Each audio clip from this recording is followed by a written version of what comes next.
Merhabalar değerli arkadaşlarım. Kürtçe derslerimizde yine beraberiz. Ben Hamza Tokmak. Bu konumuzda arkadaşlar tamlama yapmayı öğreneceğiz. Yani iki tane kelimeyi, iki tane ismi birbiriyle ilişkilendireceğiz. Anlam bakımından birbiriyle çok pardon bağlantı kurmaya çalışacağız. Şimdi tamlamaya bir örnek verecek olursak arkadaşlar önce bir kendi konuştuğumuz dilde ne anlama geldiğini öğrenelim. Ondan sonra Kürtçe'ye geçelim. Şimdi diyelim ki kapı diye bir kelime var. Meşhur örneği kullanacağım maalesef.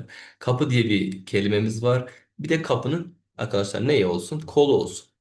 Şimdi kapı ve kol bunlar çok pardon. Kapı ve kol birbirinden alakasız kelimeler. Bunlar arasında sahiplik ve ilişki kesbetmesini gerektirecek bir ifade kullanacak olursak arkadaşlar ne diyoruz? Kapının kolu diyoruz değil mi arkadaşlar? Kapının kolu. Fark ettiyseniz bazı ekler kullandık. Kapının. Türkçe'de eğer bir tamlama yapmak istiyorsak arkadaşlar nin ifadesi kullanılıyor iki kelimenin arasında. Şimdi Kürtçe'ye gelecek olursak nasıl bir ifade kullanıyoruz?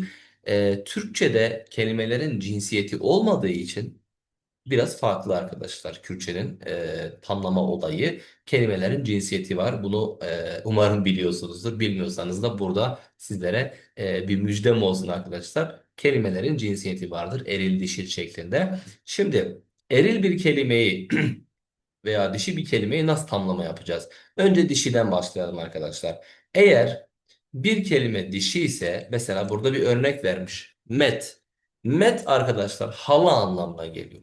Eğer ben bu dişi kelimeyi bir başka kelimeyle ilişkilendireceksem mesela kapının kolu örneğinde olduğu gibi mesela benim halam diyeceğim. Çok pardon.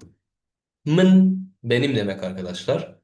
Ee, Bunu işlemiştik önceki derslerimizde. Benim halam diyecek olursam araya a eki ekliyorum arkadaşlar. Dişi bir kelime olduğu için met kelimesi.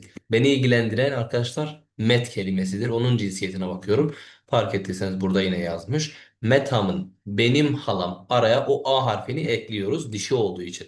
Eğer eril bir kelime ise mesela bav baba anlamına geliyor. Benim babam diyeceğim. Yine mın ifadesini kullanayım. Eril bir ifade olduğu için bav kelimesinin sonuna bu sefer e harfini bir bağlama görevi görsün diye kullanıyorum. Bavemin benim babam. Eğer çoğulsa arkadaşlar mesela hoş kelimesi normalde dişi bir kelime. Benim kız kardeşlerim diyecek olursam hoşgenmin en eki ekliyorum. Burada yazmış zaten. Enmin, hoşgenmin benim kız kardeşlerim. Eğer eril bir kelime kullanacak olursam bra mesela erkek kardeş demek. Min benim demek.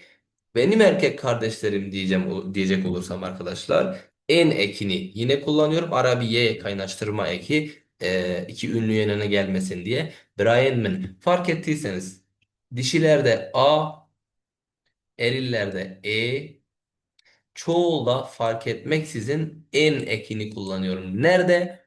Tamlama yaparken iki tane kelime arasında anlam olarak bir ilişki kurma, sahiplik ilişkisi kurma ifadesini kullanırken bu ekleri kullanıyoruz. Bunlara çok dikkat etmemiz gerekiyor arkadaşlar. Metinlerde çokça veya konuşma dilinde veya şarkılarda, şiirlerde, müziklerde çokça karşımıza çıkacağı için bu dersimizde yine böyle kısaca bu konudan bahsetmiş olduk. Kendinize çok iyi bakın. Görüşmek üzere. Hatırı var.